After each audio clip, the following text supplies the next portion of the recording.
आज के इस क्लास और इस वीडियो में हम बात करेंगे क्लास 10th इंग्लिश के सप्लीमेंट्री सेक्शन के सेकंड चैप्टर के बारे में। और इस चैप्टर का बाबू जो भी नाम है आपका है द थीव्स स्टोरी। अब थीव्स मतलब होता है चोर की, वहाँ पर एपोस्ट्रॉफी कॉमा लगाकर एस लगाया है, मतलब यहाँ पर थीव मतलब होता है चोर, और एपोस्ट्रॉफी कॉमा लगाकर एस लगा दिया, मतलब यहाँ पर का जुड़ गया। थीव्स स्टोरी यानी चोर की कहानी। इस कहानी में बाबू इसको कहानी की शुरुआत होती है बेसिकली। अब थीव्स स्टोरी आपको टाइटल से ही क्लियर हो गया कि ये किसी चोर की कहानी बताई गई है। इसमें जो आपके मेन कैरेक्टर्स हैं वो दो हैं। पहला कैरेक्टर है आपका अनिल, जिसकी उम्र 25 साल है और वो पेशे से राइटर है। दूसरा कैरेक्टर आपका है हरी सिंह, जिसकी उम्र 15 साल है और बेसिकली वो पेशे से क्या है कि थीव है। इस कहानी की शुरुआत बाबू इन्हीं दो कैरेक्टर्स से होती है। इस कहानी में बेसिकली ये देखेंगे जो हरी सिंह था उसने चोरी कैसे की, हरी सिंह ने चोरी किए हुए पैसों का क्या किया, हरी सिंह ने चोरी जो पैसे की उस पैसे की कीमत कितनी थी, चोरी कर कर वो कहाँ गया, वापस वो क्यों आया, इन्हीं सारी चीज़ों के बारे में पढ़ेंगे और यकीनन आपके जितने भी डाउट्स हैं बाबू वो क्लियर हो जाएंगे। चलिए तो स्टोरी अगर बाबू शुरू करें तो इसमें इस कहानी की शुरुआत होती है। हरी जो बंदा रहता है ये अक्सर क्या करता है, चोरी का ये काम करता है और ये पुलिस वालों से और लोगों से बचने के लिए अपना नाम हर वक्त बदलता रहता है। और इस बार भी इसने जो अपना नाम हरी सिंह रखा है वो इसका रियल नेम नहीं है, बल्कि इसने बदला हुआ नाम अपना हरी सिंह इसमें रखा हुआ है। दूसरा कैरेक्टर आपका है अनिल सिंह। तो हरी क्या होता है, अनिल के पास जाता है, यानी चोर जो होता है वो उस लड़के के पास जाता है अनिल के पास। तो अनिल उस वक्त बाबू कुश्ती देख रहा होता है। तो कुश्ती देखते वक्त उसके पास जाकर देखता है वहीं पर, तो उसके बाद जाता है तो कहता है यार इसको लूटना बड़ा आसान है, वो ठीक ठाक बंदा दिख रहा है। तो ये उससे दोस्ती करता है, थोड़ी बहुत बातें वगैरह करता है कुश्ती से रिलेटेड। बाद में जब अनिल जाने लगता है वहाँ से तो हरी कहता है मुझे भैया कुछ काम दे सकते हो, मुझे कुछ काम दे दो। बड़ा ही निराश होकर मायूस होकर कहा। तो अनिल ने कहा भैया मैं तुमको पैसा वैसा नहीं दे पाऊंगा, मैं कहाँ से काम दूंगा, मेरे पास कोई पैसा वैसा तुमको देने के लिए नहीं है। तो उसने कहा शायद मैं गलत आदमी से आज मेरा राब्ता हो गया, मैं ऐसे आदमी कह रहा हूँ। अक्सर ही क्या करता था बाबू, जाता था लोगों से काम लेता था, उसके बाद वहाँ से पैसे को टिकता था और निकल लेता था। तो कहा लगता है गलत आदमी से पाला पड़ गया। तो कहा अच्छा ठीक कोई बात नहीं, पैसा नहीं दे पाओगे, खाना खिला पाओगे ना। तो अनिल ने क्या कहा कि तुम खाना बना लेते हो, यानी तुम खाना बना लिए तो उसने कहा हाँ। और इस बार भी उसने क्या बोला, झूठ बोला, यानी नाम भी झूठा और काम भी झूठा। तो वो कह रहा हाँ मैं बना लेता हूँ। तो कहा ठीक है मैं तुमको रख लेता हूँ। तो क्या किया इसने, अनिल ने हरी को लिया और जाकर पहुंचा घर। इसका घर बेसिकली जमुना स्वीट हाउस करके एक दुकान था, जमुना स्वीट शॉप, उसके ऊपर इसका घर बना हुआ था। तो इसको ले जाकर अपने घर में रखा और कहा ठीक है बालकनी में जाकर हरी ने कहा कि चलो ठीक है मैं भैया बालकनी में जाकर सो जाता हूँ। तो बालकनी में जाकर सोने का उसने प्लान बनाया। उससे कहा, उससे पहले क्या हुआ, क्योंकि इसने किस नौकरी पर रखा था बाबू, खाना बनाने के लिए। तो कहा ठीक भैया खाना बनाओ। तो खाना बनाया और खाना इतना स्वादिष्ट इतना लाजवाब बना कि अनिल से खाया ना गया और उसको कुत्तों को ले जाकर फाइनली खिला दिया गया। कहने का मतलब है कि खाने का टेस्ट बिल्कुल भी अच्छा नहीं था, क्योंकि इसको खाना बनाना कभी आता ही नहीं था। इस पर भी क्या किया बाबू, अनिल ने कोई गुस्सा नहीं दिखाया और फिर क्या किया, उसने कहा चलो ठीक है, उसके माथे को थपथपाया, कहा चलो ठीक है कोई बात नहीं यार मैं तुझे सिखाऊंगा खाना बनाना। उसी दिन से इसने क्या किया बाबू, हरी को खाना बनाना नहीं आता था, उसने उसको खाना बनाना सिखाया। धीरे धीरे उसने कहा भैया कुछ लिख पढ़ लेते हो। तो कहा नहीं यार मैं कहाँ लिख पढ़ पाता हूँ, क्योंकि भाई पैसे से चोरी ही बचपन से किया, तो लिखने पढ़ने का स्कूल की शक्ल उसने कभी भी नहीं देखी। तो बाद में बाबू क्या हुआ, लेकर उसको लिखना पढ़ना, पेन पकड़ना लिखना सिखाया और बाद में उसको सेंटेंसेस भी लिखना बताए, खाना बनाना सिखाया। इस बार अब हरी जो था वो अनिल के साथ रहने लगा और इसको बहुत ज़्यादा मज़ा भी आने लगा। धीरे धीरे इसका भरोसा वो जीतता गया। बाद में क्या हुआ, अनिल जो था बाबू वो इसको हरी को घर के सामान भी इससे मंगवाने लगा और ये बेचारा चोर जात अपने आदत से बाज ना आया, वही माँ से 1-2 रुपया निकाले वहीं से शुरू कर देते। बाद में क्या हुआ, धीरे धीरे बाबू ऐसे ही चलता रहा। जैसा कि मैंने आपको पहले ही बताया कि अनिल जो था वो पेशे से एक राइटर था, अपना लिखता उगता था, उसी से कुछ पैसे जो मिलते थे उसी से जीवन यापन करता था। तो एक दिन की बात है, अनिल जो था वो पब्लिशर को जब कुछ पत्रिकाएं जब देकर लौटा तो उसने कुछ नोटों की एक बंडल, छोटी सी बंडल लेकर आई।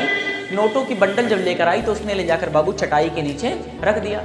अब जैसे इसने देखा इसकी नीयत खराब होने लगी। फिर बाद में सोचा नहीं यार अनिल इतना अच्छा बंदा, इसने मेरे ऊपर इतना भरोसा किया, इसके साथ मैं चोरी वगैरह नहीं करूंगा। और आज तक मैंने अनिल के साथ कोई चोरी नहीं की है, बस थोड़ा बहुत पैसे जब सामान वामान गया हूँ लाने तो 1-2 रुपये निकाल लिया, इसके अलावा मैंने उससे कोई चोरी नहीं की है। इसी तरह से चलते रहे। बाद में ये बैठा रहा तो ये उठकर बैठ गया, लेटा था।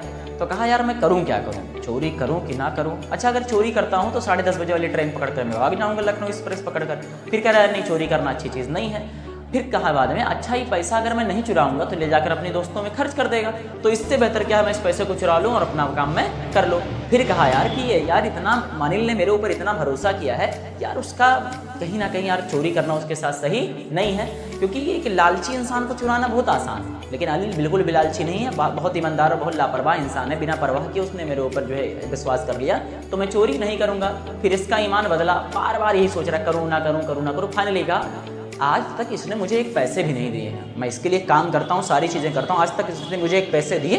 तो इसने अपने आप से पूछा दिए, तो उसने अपने आप से फिर जवाब आई कि यार आज तक तुझे पैसे कहाँ मिले। फिर कहा अब मैं इसको चुरा लेता हूँ, यार मुझे आज तक पैसा नहीं दिया, मैं इसको चोरी करता हूँ, निकल लेता हूँ। तो फिर क्या था, इसने प्लान बनाया और रेंग कर जाकर, जैसे बचपन में कभी बकैया चला होगा हाथों पैरों से, तो वहीं पर जाकर रेंग कर उसके चटाई के नीचे से ऐसे हाथ डाला और जैसे ही पैसे उसके हाथ में आए बहुत आराम से बिना आवाज़ के पैसे को निकाला और वहाँ से दौड़कर तुरंत भाग लिया।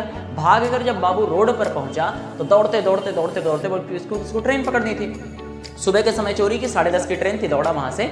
अचानक से इसको ख्याल आया कि लो पैसा देख ले भाई कितना है। अब मान लो कहीं चोरी करो कुछ करोगे तो क्या करोगे, पैसा तो जरूर जांच करोगे। तो बेसिकली इसने पैजामा पहना था और पैजामे में कमर पर फोल्ड किया था, तो उसने पैसे को निकाला और गिनना शुरू कर दिया। उसने जब गिने बाबू तो ये पाया कि टोटल मनी जो है वो 600 की है, 600 रुपये टोटल हैं और पैसे जो उसके पास हैं बाबू 50-50 की नोट है, ठीक है। यानी इसने देखा कि कुल मेरे पास 12 नोट है 50-50 के, यानी 12×5 = 60, यानी टोटल इसके पास 600 रुपये है। उसके बाद इसने पैसे को रखा और दौड़ते भागते किसी तरह से जाकर रेलवे स्टेशन पर पहुंचा।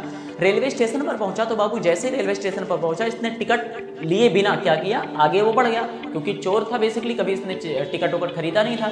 आगे जब ये बढ़ा तो ट्रेन अपनी रफ्तार पकड़ चुकी थी, ट्रेन तेज हो चुकी थी और ट्रेन तेज होकर अपनी रफ्तार से वो जाने लगी।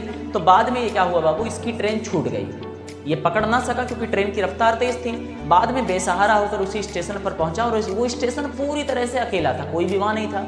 बेसहारा होकर उसी स्टेशन पर बैठ गया। नवंबर का महीना था, ठंडी भी लगने लगी, रात भी आने वाली थी। अब इसने सोचा यार मेरे पास कोई दोस्त भी नहीं है जिसके पास मैं जाकर रात गुजार सकूं। मेरा एक ही दोस्त था, उसके साथ भी मैंने चोरी कर ली। तो उसको कहीं ना कहीं बाबू उसी समय से खराब फील होने लगा कि मैंने यार आज बिल्कुल भी अच्छा नहीं किया। अनिल को जब इस चीज़ के बारे में पता चलेगा तो उसको पैसे का जरा सा भी अफसोस नहीं होगा, बल्कि उसको अफसोस होगा तो सिर्फ एक बात का होगा कि मैंने उसका भरोसा तोड़ा है। पैसे का उसको जरा भी अफसोस नहीं होगा। इसी तरह से बैठा रहा, वहीं एकदम से इसका दिमाग काम नहीं कर रहा था।